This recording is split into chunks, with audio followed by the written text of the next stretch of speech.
ഹീറ്റിനെ പറ്റി പറയുന്നത്. ഹീറ്റ് എന്ന് പറയുന്നത് അതൊരു ഫോം ഓഫ് എനർജിയാണെന്ന് പറയാൻ പറ്റും. പക്ഷേ ശരിക്കും സാറിൻ്റെ ഒരു ഡെഫിനിഷനിൽ ഹീറ്റ് എന്ന് പറഞ്ഞാൽ ഫോം ഓഫ് എനർജി അല്ല. ഹീറ്റ് ഫ്ലോ ചെയ്തിട്ടുണ്ടെങ്കിൽ അതൊരു ഫോം ഓഫ് എനർജിയാണെന്ന് പറയാൻ പറ്റും. പിന്നെ നമുക്ക് എന്താ പറയുക, ഒരു എന്താണ് ഡെൽറ്റ യു എന്ന് പറയുന്നത്, that is change in internal energy ഒരു സിസ്റ്റത്തിൽ, ദാറ്റ് ഈസ് 3/2. അതുതന്നെ കൈനറ്റിക് എനർജിയും 3/2 NRT എന്നുള്ള കാര്യം അറിയാം, NR ഡെൽറ്റ ടി എന്നുള്ള കാര്യം അറിയാം. ഓക്കെ, അത് വെറുതെ സാർ കൊടുത്താണ്. എനിവേസ് ഹീറ്റ് സിസ്റ്റത്തിലേക്ക് ഫ്ലോ ചെയ്യുന്നുണ്ടെങ്കിൽ സിസ്റ്റത്തിന് ഹീറ്റ് കൂടുന്നുണ്ട്, അന്നേരം നമ്മൾ പോസിറ്റീവ് എന്ന് പറയും. ഇനി ഹീറ്റ് സിസ്റ്റം ലിബറേറ്റ് ചെയ്യുന്നുണ്ടെങ്കിൽ, ഹീറ്റ് റേഡിയേറ്റ് ചെയ്യുന്നുണ്ടെങ്കിൽ നമുക്ക് പറയാൻ പറ്റും ഹീറ്റ് നെഗറ്റീവ് ആണെന്ന് നമുക്ക് പറയാൻ പറ്റും. അതിൻ്റെ സിമ്പിൾ, ആ സൈൻ കൺവെൻഷൻ അറിയണം. ഓക്കെ, അപ്പോൾ സിസ്റ്റം സറൗണ്ടിങ്സിന് ഹീറ്റ് കൊടുക്കുമ്പോൾ നമ്മൾ പറയും നെഗറ്റീവ് ആണെന്ന്, കാരണം ഹീറ്റ് ലോസ് ചെയ്യുന്നുണ്ട്, അപ്പോൾ നെഗറ്റീവ്. ഇനി സറൗണ്ടിങ്സ് സിസ്റ്റത്തിന് ഹീറ്റ് കൊടുക്കുന്ന സമയത്ത് ഹീറ്റ് ഗെയിൻ എന്ന് പറയാൻ പറ്റും സിസ്റ്റത്തിൻ്റെ പോയിന്റ് ഓഫ് വ്യൂവിൽ. അപ്പോൾ നമുക്ക് പറയാൻ പറ്റും പോസിറ്റീവ് എന്ന്, എന്ത് ഹീറ്റ്. ഓക്കെ, ഈ mathematical expression of work. Okay, നമുക്കറിയാം നമ്മുടെ ഈ പറഞ്ഞ സിസ്റ്റം വർക്ക് ചെയ്യാൻ കേപ്പബിലിറ്റി ആൾക്കാരാണ്. സിസ്റ്റത്തിന് മുകളിൽ വേണമെങ്കിൽ വർക്ക് ചെയ്യാൻ പറ്റും, സിസ്റ്റം വർക്ക് ചെയ്യാൻ പറ്റും. അപ്പം ആ വർക്കിന് നമ്മൾ പറയുന്നതാണ് DW = -P external × dV എന്ന് പറയുന്നുണ്ട്. ഓക്കെ, ഈ ഇക്വേഷൻ മൈനസിൻ്റെ ഉദ്ദേശം എന്തുകൊണ്ട് നമുക്ക് നോക്കാം. അതേപോലെ മൈനസ് ഇല്ലാണ്ടും നമുക്ക് വേണമെങ്കിൽ ക്വസ്റ്റ്യൻസ് സോൾവ് ചെയ്യാൻ പറ്റും. അത് ജസ്റ്റ് വർക്കിൻ്റെ എന്താണ് സൈൻ ചെയ്താൽ അറിഞ്ഞാൽ മാത്രം മതി. അപ്പം ഇതിൻ്റെ ചെറിയ കാര്യം, ഒരു പിസ്റ്റൺ. ഓക്കെ, പിസ്റ്റൺ വെച്ചിട്ട് നമ്മൾ താഴോട്ടേക്ക് ഒരു പ്രഷർ എക്സേർട്ട് ചെയ്യുന്നുണ്ട്, അല്ലെങ്കിൽ ഫോഴ്സ് എക്സേർട്ട് ചെയ്യുന്നുണ്ടെങ്കിൽ അവിടെ ഉണ്ടാകുന്ന change in volume, that is dV.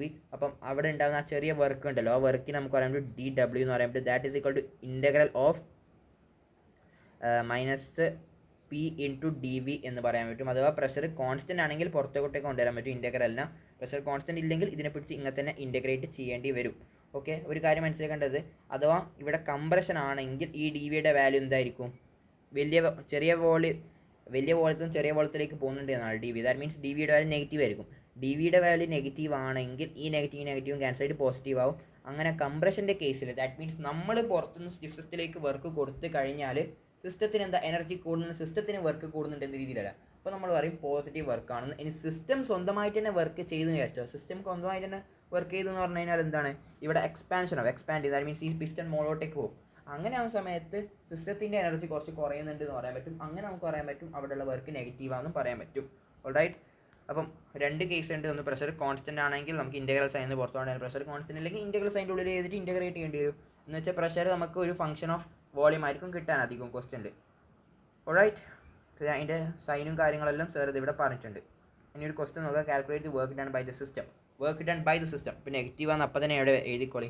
ശരി, വെൻ ഈ expands from 1 litre to 10 litre, അപ്പോൾ ഡിഫറൻസ് എത്രയാണ്, 9 ലിറ്റർ ആണെന്ന് എഴുതിക്കോളി. ഇത് എത്രയാണ്, പ്രഷർ എത്രയാണ്, 1. ദാറ്റ് മീൻസ് -9 അറ്റ്മോസ്ഫിയർ ലിറ്റർ എന്നുള്ള കാര്യം, അത്രയും ജൂൾ വർക്കാണ്, അത്രയും ഇതാണ് അറ്റ്മോസ്ഫിയർ ലിറ്റർ. അപ്പോൾ നമുക്കൊരു കാര്യം മനസ്സിലാക്കേണ്ടത് വെച്ചാൽ നമുക്കിത് ജൂളിലേക്ക് മാറ്റണേ. 1 ATM ലിറ്റർ അതൊരു എനർജിയുടെ ക്വാണ്ടിറ്റിയാണ്. ദാറ്റ് ഈസ് ഈക്വൽ ടു എന്താ പറയുക, 101.3 ജൂൾ. അപ്പോൾ 101.3 ഇതിനോട് മൾട്ടിപ്ലൈ ചെയ്ത് കഴിഞ്ഞാൽ നമുക്കത് കിട്ടും. അല്ലെങ്കിൽ 1 ബാർ, ATMൻ്റെ വരെ 1 ബാർ ലിറ്റർ ആണെങ്കിലോ അത് ഈസ് ഈക്വൽ ടു 100 ജൂളാന്ന് പറയാൻ പറ്റും. ഇനി 1 ATM litre that is equal to 101.3 joules. So ATM ലിറ്ററിൽ കിട്ടിയ സാധനം നമുക്ക് ജൂളിലേക്ക് സുഖമായിട്ട് കൺവേർട്ട് ചെയ്യാൻ പറ്റും. അടുത്ത ക്വസ്റ്റ്യൻ നോക്കാം നമുക്ക്. Find out the work done on the system by an external pressure P is equal to pascal തന്നിട്ട്, ഇത് പാസ്കൽ തന്നിട്ട് മീറ്റർ ക്യൂബിൽ തന്നിട്ടുണ്ട്. ഓൾറൈറ്റ്, ഇവർ രണ്ടുപേരും എന്താണ് SI യൂണിറ്റ്സിലാണ്. അപ്പോൾ നമുക്ക് കിട്ടുന്നുണ്ടെങ്കിൽ നമ്മൾ എന്ത് നോർമലായിട്ട് -PdV അപ്ലൈ ചെയ്യുക, ഇൻ്റഗ്രേറ്റ് ചെയ്യുക. നമുക്ക് pressure as A function of volume തന്നിട്ട് ഇൻ്റഗ്രേറ്റ് ചെയ്യുക. ഫൈൻ, നമുക്ക് കിട്ടുന്നുണ്ടെങ്കിൽ, നമുക്ക് ഉത്തരം കിട്ടുന്നുണ്ടെങ്കിൽ അത് എന്തായാലും എന്തായിരിക്കും, എന്തിൻ്റെ ഫോമിലായിരിക്കും, ഏത് യൂണിറ്റിലായിരിക്കും, ജൂളിലായിരിക്കും. കാരണം ഇയാൾ SI ഇയാൾ SI, ജൂൾ തന്നെയാണ് ആക്ച്വൽ എനർജിയുടെ യൂണിറ്റ്. അതുകൊണ്ട് എല്ലാം കൂടിയിട്ട് നമുക്ക് എന്താ SIയിൽ തന്നെയായിരിക്കും കിട്ടാൻ, ലാസ്റ്റ് ജൂളിൽ തന്നെയാണ് കിട്ടാൻ. ഓക്കെ, ഇത്തരത്തിലുള്ള ക്വസ്റ്റ്യൻസ് ഒക്കെ അഥവാ ടഫ് ആക്കണമെങ്കിൽ ഇതൊക്കെ വളരെ സിമ്പിൾ ക്വസ്റ്റ്യനാണ്. നമുക്ക് വോളിയം ചേഞ്ച് വന്നിട്ടുണ്ട്, പ്രഷർ വന്നിട്ടുണ്ട്, ഇടാൻ. നമുക്ക് വേണമെങ്കിൽ ഇവർക്ക് വേണമെങ്കിൽ പ്രഷർ എന്തെങ്കിലും ചോദിക്കാം, പാസ്കൽസിൽ ചോദിക്കുന്നതിൻ്റെ പകരം പ്രഷർ എന്തെങ്കിലും ചോദിക്കാൻ പറ്റും, അറ്റ്മോസ്ഫിയർ ലിറ്ററിൽ ചോദിക്കാൻ പറ്റും, അല്ല അറ്റ്മോസ്ഫിയറിൽ ചോദിക്കാൻ പറ്റും, വോളിയം ലിറ്ററിൽ ചോദിക്കാൻ പറ്റും. എന്നാലും നമുക്ക് എന്താ ATM ലിറ്ററിൽ കിട്ടും ഉത്തരം. ATM ലിറ്ററിൽ ജൂളിലേക്ക് മാറ്റണമെങ്കിൽ 101.3 കൊണ്ട് മൾട്ടിപ്ലൈ ചെയ്യാം.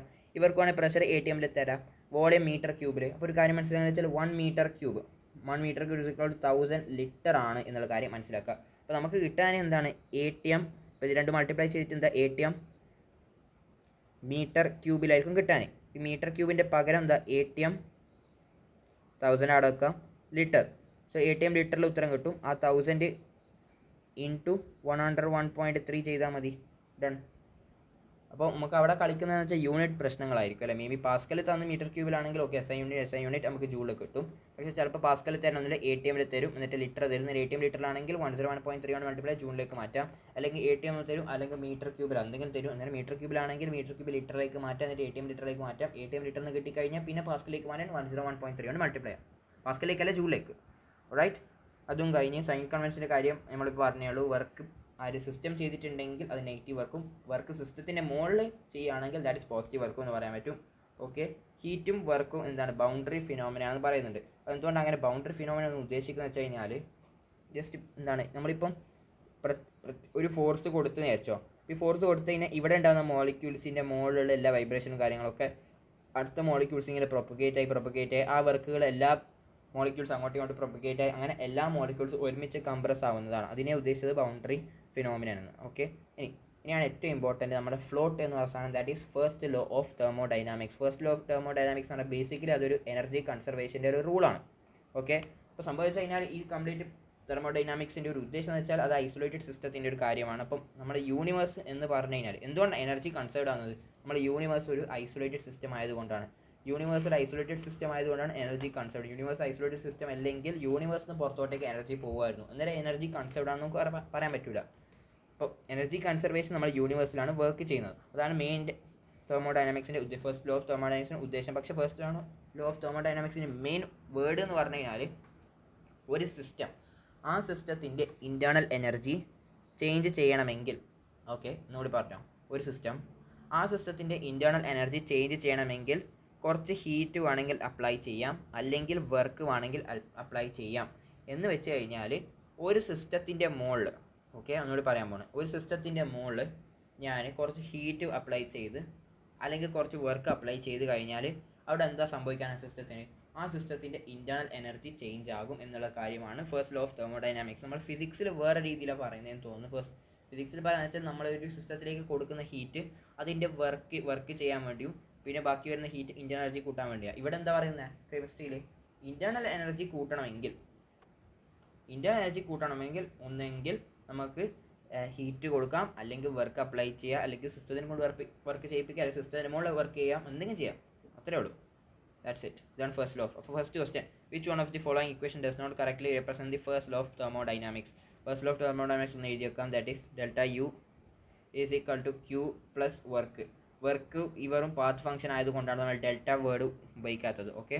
വേറെ Q എന്ന് പറഞ്ഞാൽ ഇത് ചേഞ്ചിൻ ഹീറ്റും ചേഞ്ചിൻ വർക്കൊക്കെ തന്നെയാണ്. ഇനി സൈക്ലിക് പ്രോസസ്സ് ആണെങ്കിൽ തിരിച്ച് അതേ സ്റ്റേറ്റിലേക്ക് തന്നെ എത്തും. അപ്പോൾ ഡെൽറ്റ U 0 ആണ്. So Q is equal to -W കറക്റ്റാണ്. ഐസോതെർമൽ പ്രോസസ്സ് ആണെങ്കിൽ എന്താണ്? ഐസോതെർമൽ പ്രോസസ്സ് ആണെങ്കിൽ എന്താണ്?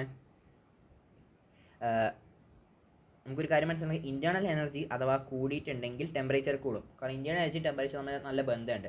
അപ്പോൾ ഐസോതെർമൽ പ്രോസസ് ആണെങ്കിൽ ടെമ്പറേച്ചറിന് ഒരു വ്യത്യാസമില്ല. ദാറ്റ് മീൻസ് ഇൻറ്റേർണൽ എനർജി ചേഞ്ചിന് ഒരു വ്യത്യാസവുമില്ല. അപ്പോൾ ഇൻറ്റേർണൽ എനർജി ചേഞ്ച് 0 ആവും. That is equal to Q is equal to -VW. That is correct. ഇനി അഡിയാബാറ്റിക് പ്രോസസ്സാണ്. അഡിയാബാറ്റിക് പ്രോസസ്സിൻ്റെ പ്രത്യേകത എന്തായിരുന്നു? അഡിയാബാറ്റിക് പ്രോസസ്സിൽ എന്താണ്? ഹീറ്റ് ഇത് കംപ്ലീറ്റ് പാക്ഡ് ആയിരിക്കും. അപ്പോൾ ഹീറ്റ് അങ്ങോട്ടും ഇങ്ങോട്ടും ഒന്നും ഫ്ലോ ഇല്ല. That means heat change 0. That means delta U is equal to -W അല്ല, വെറും W ആണെന്നുള്ള കാര്യം മനസ്സിലാക്കാം. ഓൾറൈറ്റ്. ഐസോകോറിക് പ്രോസസ്സിൽ വോളിയത്തിന് വ്യത്യാസമില്ല. വോളിയം വ്യത്യാസമില്ലെങ്കിൽ പിന്നെ എങ്ങനെ വർക്ക് ചെയ്യാൻ പറ്റുക? വർക്ക് എന്ന് പറഞ്ഞാൽ PdV ആണ്. അപ്പോൾ വോളിയം ഇല്ലെങ്കിൽ വർക്കില്ലെങ്കിൽ delta U is equal to Q. That is correct. So option C is the wrong answer. So wrong answer കണ്ടെത്താനാണ് പറയുന്നത്. That means option C is the correct answer. Wise right, system does 200 joule work and at the same time absorbs that is the magnitude of change in internal energy. So internal energy is equal to that is Q എത്രയാണ്? Work absorbs വാങ്ങാണ്. That means 150 joule positive ആണ്. Plus എത്ര joule system does ആണെങ്കിൽ -200. That is equal to -50. ഇനി അതിൻ്റെ magnitude നടത്താൻ പറഞ്ഞിട്ടുണ്ടെങ്കിൽ 50 ആണ് ഉത്തരം. Okay. During compression of spring. Alright. Compression of spring work done is 10 kilogram. 10 കിലോഗ്രാമാണ് വർക്ക് ചെയ്തിട്ടുള്ളത്. ഓക്കെ. ഡെൽറ്റ യു കണ്ടെത്താൻ പറയുന്നത് 10 കിലോഗ്രാം വർക്ക് ചെയ്യുന്നുണ്ട് ആര്? System. That means -10 kilo joule plus 2 kg energy is escaped ആണ്. അപ്പോൾ എസ്കേപ്ഡ് ആണെങ്കിൽ ആ സിസ്റ്റം ലൂസ് ചെയ്തു. ദാറ്റ് മീൻസ് മൈനസ് തന്നെ. That is work is done during the compression of spring. അപ്പോൾ വർക്ക് അതിൻ്റെ മുകളിലാണ് ചെയ്യുന്നത്. അതുകൊണ്ട് 10 കിലോഗ്രാം ആണെന്ന് പറയാൻ പറ്റും. 10 kg പോസിറ്റീവാണ്. പിന്നെ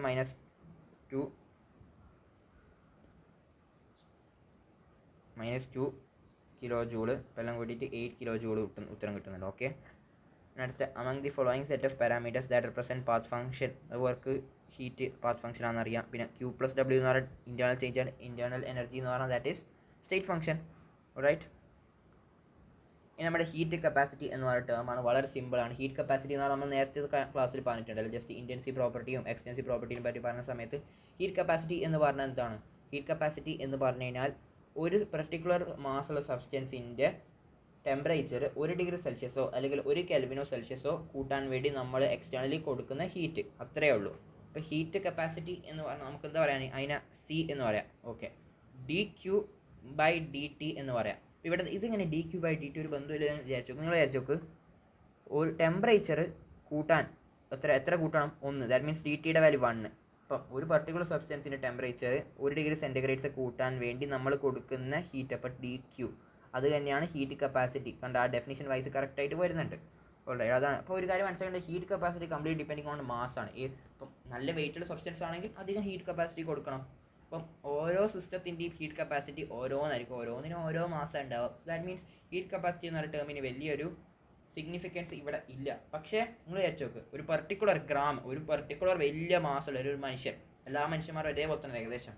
അപ്പം എല്ലാ മനുഷ്യന്മാരുടെയും 1 ഗ്രാം മനുഷ്യനെ എടുത്തിട്ട് ചൂടാക്കിയിട്ട് അയാളുടെ ടെമ്പറേച്ചർ 1 ഡിഗ്രി കൂട്ടണമെങ്കിൽ കൊടുക്കുന്ന ഹീറ്റ്, അത് അങ്ങനെയാണെങ്കിൽ ഇപ്പോൾ 1 ഗ്രാം ആ സാധനത്തിൻ്റെ ഹീറ്റ് കപ്പാസിറ്റി നമുക്ക് അറിയുന്നുണ്ടെങ്കിൽ പിന്നെ ഒരു 500 ഗ്രാമുള്ള ഒരു മനുഷ്യനായാലും 600 ഗ്രാമുള്ള മനുഷ്യനായാലും ഓരോ ആൾക്കാരുടെയും ഹീറ്റ് കപ്പാസിറ്റി വളരെ സിമ്പിളായിട്ട് കണ്ടെത്താൻ പറ്റും. സോ അതിവിടെ കാണിച്ചിട്ടുണ്ട്. ചെറിയ ടെമ്പറേച്ചർ സാധനമാണെങ്കിൽ ഹീറ്റ് കപ്പാസിറ്റി കുറവായിരിക്കും അല്ലേ. ഇപ്പോൾ ചെറിയ സാധനത്തിൻ്റെ 1 ഡിഗ്രി സെൽഷ്യസ് കൂട്ടാണ് ചെറിയ ഹീറ്റ് കൊടുക്കേണ്ടത്. വലിയ സാധനത്തിനാണെങ്കിൽ 1 ഡിഗ്രി സെൽഷ്യസ് കൂട്ടാൻ വേണ്ടി വലിയ ഹീറ്റ് കൊടുക്കേണ്ടി വരും സ്വാഭാവികമായിട്ടും. ഓക്കെ, ഇനി നമുക്ക് മാസ് ആയിട്ട് ഡിപ്പെൻഡ് ആയിട്ടുള്ള സംഭവമാണ് specific heat capacity. Specific heat capacity എന്ന് പറഞ്ഞാൽ ഒരു പെർട്ടിക്കുലർ ഒരു ഏതെങ്കിലും ഒരു സബ്സ്റ്റൻസ്, ആ സബ്സ്റ്റൻസിൻ്റെ 1 ഗ്രാം എടുത്തിട്ട് അയാളുടെ ടെമ്പറേച്ചർ 1 ഡിഗ്രി സെൻറ്റിഗ്രേഡ്സോ അല്ലെങ്കിൽ 1 കെൽവിനോ കൂട്ടാൻ വേണ്ടി നമ്മൾ പുറത്തുനിന്ന് കൊടുക്കേണ്ട ഹീറ്റ്, അതാണ് specific heat capacity. That means specific heat capacity is equal to dQ/dt. ഇവിടെ മാസ് ഡിപ്പെൻഡ് ആണ്, സോ മാസും കൊടുക്കേണ്ടി വരും. നിങ്ങൾക്ക് മാസ് 1, dt 1. അപ്പോൾ ആ ഒരു പെർട്ടിക്കുലർ സമയത്ത് ഉണ്ടാകുന്ന dt എന്ന ടെമ്പറേച്ചർ ചേഞ്ച് ആട്ടോ, dQ ആ ഒരു ഹീറ്റാണ് സ്പെസിഫിക് ഹീറ്റ് കപ്പാസിറ്റി. അത്രയേ ഉള്ളൂ. അപ്പോൾ ഇവിടെ നിന്ന് ഒരു വളരെ ഇമ്പോർട്ടൻറ്റ് റിസൾട്ടാണ്, that is m/dt × c that is equal to dQ എന്നുള്ളത്. That means heat change for a particular temperature അല്ലെങ്കിൽ ഒരു പെർട്ടിക്കുലർ മാസ്, ആ ഒരു ഇതാണ് ms. സ്പെസിഫിക് സി എസ് എന്നാട്ടോ വിളിക്കാൻ. So dQ/m/dt that is equal to ms/dt is equal to dQ. ഈ ഒരു ഇക്വേഷൻ നല്ല ഇമ്പോർട്ടൻ്റ് ആണ്. Okay, find out the heat energy require to raise the temperature of 50 gram of water from 50 degree Celsius to 80 degree Celsius. Alright, so നമുക്ക് എന്താ വേണ്ടത്?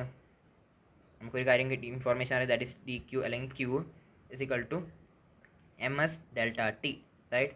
So temperature difference അത് നമ്മൾ സെൻറ്റിഗ്രേഡ്സിൽ മാറ്റിയ കെൽവിനിൽ മാറ്റിയാൽ ടെമ്പറേച്ചർ ഡിഫറൻസ് എപ്പോഴും സെയിം ഇല്ല, അത് 30 തന്നെയാണ്. സോ 30 ഇൻറ്റു മാസ് എത്ര ആയിരുന്നു? That is 50 gram. കാരണം ഇവിടെ ഹീറ്റ് കപ്പാസിറ്റി ഗ്രാമിൽ തന്നതുകൊണ്ട് നമ്മൾ ഇനി 50/1000 ചെയ്യേണ്ട ആവശ്യമില്ല, കിലോഗ്രാമിലേക്ക് മാറ്റേണ്ട ആവശ്യമില്ല. കാരണം ഇത് ഗ്രാമിൽ തന്നിട്ട്, അപ്പോൾ രണ്ടും ക്യാൻസലായിട്ട് യൂണിറ്റ് കറക്റ്റായി വരും. SI യൂണിറ്റ്സ് തന്നെ ഉത്തരം കിട്ടും. അപ്പം 30 × 50 into specific heat capacity 4.18 that is equal to 6270 kilo joules ആയിട്ട് കിട്ടും. 6.27 കിലോ ജൂൾസ്. ഇനി മോളാർ ഹീറ്റ് കപ്പാസിറ്റി ആണെങ്കിൽ നേരത്തെ ഉള്ള മാസിൻ്റെ പകരം ഇവിടെ മോൾസ്, അത്രേ ഉള്ളൂ. നേരത്തെ ഉള്ള മോൾസിൻ്റെ മാസിൻ്റെ വരെ ഇവിടെ മോൾസ്, അത്രേ ഉള്ളൂ, വേറെ പരിപാടിയൊന്നുമില്ല. അപ്പം മോളാർ ഹീറ്റ് കപ്പാസിറ്റിയാണ് 2 ടൈപ്പ് ഉള്ളത് എന്നുള്ള കാര്യം മനസ്സിലാക്കാം. എന്തൊക്കെ ടൈപ്പാണ് മോളാർ കപ്പാസിറ്റി ഉള്ളത്? ഒന്ന് വെച്ച് കഴിഞ്ഞാൽ എന്താണ്, ഒരു പർട്ടിക്കുലർ സാധനം അതിൻ്റെ 1 മോള്, ഓക്കെ, അതിൻ്റെ 1 മോൾ സബ്സ്റ്റൻസിൻ്റെ 1 ഗ്രാം ഹീറ്റ്, 1 ഗ്രാം ടെമ്പറേച്ചർ, എന്നോട് പറയാം, 1 സെൻറ്റിഗ്രേഡ്സ് ടെമ്പറേച്ചർ കൂട്ടാൻ വേണ്ടിയിട്ട് നമ്മൾ പുറത്തുനിന്ന് കൊടുക്കുന്ന ഹീറ്റ് എനർജി, അത് ആ ഒരു സിസ്റ്റം കോൺസ്റ്റൻറ്റ് പ്രഷറിലാവാം, മേ ബി കോൺസ്റ്റൻറ്റ് വോളിയത്തിലാവാം. അപ്പോൾ കോൺസ്റ്റൻറ്റ് പ്രഷറിലുള്ള ഇതിനാണ് നമ്മൾ വിളിക്കുക CP എന്ന് വിളിക്കും. ഇനി കോൺസ്റ്റൻറ്റ് വോളിയമിലുള്ള മോളാർ ഹീറ്റ് കപ്പാസിറ്റി നമ്മൾ വിളിക്കും CV എന്ന് വിളിക്കും. ഓക്കെ, അപ്പോൾ നമ്മൾ രണ്ട് തമ്മിലുള്ള molar heat capacity at constant volume, molar heat capacity at constant pressure. Alright, ഈ കോൺസ്റ്റൻറ്റ് വോളിയത്തിൻ്റെ പരിപാടി എന്തായിരുന്നു? ΔU, നമ്മുടെ equation first law of thermodynamics, ΔU is equal to Q + W. Constant വോളിയത്തിൻ്റെ പരിപാടി എന്ന് വെച്ചാൽ ഇവിടെ വർക്ക് ചെയ്യുന്നില്ല. Okay, fine. അപ്പോൾ എന്ന് വെച്ച് കഴിഞ്ഞാൽ എന്താ, നമ്മൾ പുറത്തുനിന്ന് കൊടുക്കുന്ന കംപ്ലീറ്റ് ഹീറ്റ് എനർജി ആയിക്കോട്ടെ, എന്തിന്, ഈ പറഞ്ഞ ടെമ്പറേച്ചർ 1 ഡിഗ്രി കൂട്ടാൻ വേണ്ടിയിട്ട് ആ കംപ്ലീറ്റ് ഹീറ്റ് എനർജി എന്തിനാണ് ഉപയോഗപ്പെടുന്നത്? ഇൻറ്റേർണൽ എനർജി കൂട്ടാൻ വേണ്ടി ഉപയോഗിക്കുന്നത്. നമ്മൾ പുറത്തുനിന്ന് കൊടുക്കുന്ന complete heat energy internal energy കൂട്ടാൻ വേണ്ടിയാണ് ഉപയോഗിക്കുന്നത് എന്ന് പറയാൻ പറ്റും. അങ്ങനെയാണെങ്കിൽ ഇന്ത്യൻ എനർജി എന്ന് പറഞ്ഞാൽ ടെമ്പറേച്ചറും കൂടും, ഇന്ത്യൻ എനർജി കൂടിയാൽ ടെമ്പറേച്ചറും കൂടും. അങ്ങനെയാകുമ്പോൾ നമ്മൾ പുറത്തുനിന്ന് കംപ്ലീറ്റ് കൊടുക്കുന്ന എല്ലാ എനർജിയും ഹീറ്റ് എനർജി എന്തിലേക്കാണ് പോകുന്നത്, ഇന്ത്യൻ എനർജി കൂട്ടാൻ വേണ്ടിയാണ് പോകുന്നത്. കാരണം W0 കാരണം PdV0 ആയതുകൊണ്ട്. ഓക്കെ, അതുകൊണ്ട് തന്നെ നമുക്ക് പറയാൻ പറ്റും സി വിയുടെ വാല്യൂ അത്യാവശ്യം കുറവായിരിക്കും. കാരണം നമ്മൾ കൊടുക്കുന്ന എല്ലാ എനർജിയും അപ്പം തന്നെ എന്താ ഇന്ത്യൻ എനർജി കൂട്ടുന്നുണ്ട്, ടെമ്പറേച്ചർ കൂട്ടുന്നുണ്ട്. പക്ഷേ സി പിയുടെ പ്രശ്നം എന്ന് വെച്ച് കഴിഞ്ഞാൽ സി പി എന്ന് പറഞ്ഞാൽ കോൺസ്റ്റൻറ്റ് പ്രഷറാണ്, കോൺസ്റ്റൻറ്റ് പ്രഷർ. ദാറ്റ് മീൻസ് നമുക്ക് ΔU ΔU ടെമ്പറേച്ചർ ഡിപ്പെൻഡൻ്റ് കാര്യം മനസ്സിലാക്കുക. അതേപോലെ Q + PdV കോൺസ്റ്റൻറ്റ് പ്രഷർ ആയതുകൊണ്ട് ഇങ്ങനെ എഴുതാൻ പറ്റും. ഫൈൻ. പക്ഷേ നമ്മൾ കൊടുക്കുന്ന എനർജി ഇനി നമ്മൾ നോക്കിക്കോ, നമ്മൾ പുറത്തുനിന്ന് കൊടുക്കുന്നത്, ഞാൻ ഇതിനെങ്ങനെയാണ് മാറ്റി എഴുതുന്നത്, ഒരു കാര്യം ചെയ്യാം. ΔU - PdV = Q. അപ്പോൾ നമ്മൾ പുറത്തുനിന്ന് കൊടുക്കുന്ന ഹീറ്റ് എനർജി, ഓക്കെ, എന്തിനാണ് ഹീറ്റ് എനർജി കൊടുക്കുന്നത്, 1 ഡിഗ്രി സെൻറ്റിഗ്രേഡ്സ് കൂട്ടാൻ വേണ്ടിയിട്ട് കൊടുക്കുന്ന എനർജി കുറച്ചൊക്കെ ഇന്ത്യൻ എനർജിക്ക് വേണ്ടിയിട്ട് ഉപയോഗിക്കും, ഇന്ത്യൻ എനർജി കൂട്ടാൻ വേണ്ടി ഉപയോഗിക്കും, കുറച്ചൊക്കെ ടെമ്പറേച്ചർ കൂട്ടാൻ വേണ്ടി ഉപയോഗിക്കും, കുറച്ചൊക്കെ 1 ഡിഗ്രി സെൻറ്റിഗ്രേഡ്സ് കൂട്ടാൻ വേണ്ടി ഉപയോഗിക്കും. ബാക്കിയുള്ള എനർജീസ് എവിടത്തേക്കാണ് വന്നത്, വർക്ക് ചെയ്യാനാണ് ഉപയോഗിക്കുന്നത്. അതുകൊണ്ട് തന്നെ നമ്മൾ പുറത്തുനിന്ന് കൊടുക്കുന്ന കംപ്ലീറ്റ് എനർജി ടെമ്പറേച്ചർ കൂട്ടാൻ വേണ്ടി ഉപയോഗിക്കുന്നില്ല. അതുകൊണ്ട് തന്നെ എന്തായാലും നമുക്ക് 1 ഡിഗ്രി സെൻറ്റിഗ്രേഡ്സ് കൂട്ടണമെങ്കിൽ അറ്റ് കോൺസ്റ്റൻറ്റ് പ്രഷർ കേസിൽ 1 ഡിഗ്രി സെൻറ്റിഗ്രേഡ്സ് കൂട്ടണമെങ്കിൽ നമ്മൾ കുറച്ചധികം എക്സ്ട്രാ എനർജിയും കൂടി കൊടുക്കണം. കാരണം നമ്മൾ കൊടുക്കുന്ന എനർജി വെറും ടെമ്പറേച്ചർ കൂട്ടാൻ വേണ്ടിയല്ല ഉപയോഗിക്കുന്നത്, കുറച്ചൊക്കെ ഇന്റേണൽ എനർജി കൂട്ടാനും അതേപോലെ കുറച്ചൊക്കെ വർക്ക് ചെയ്യാനും വേണ്ടി ഉപയോഗിക്കുന്നുണ്ട് എന്നുള്ള കാര്യം മനസ്സിലാക്കുക. So we could say that CP is greater than CV എന്ന് പറയാൻ പറ്റും, റൈറ്റ്.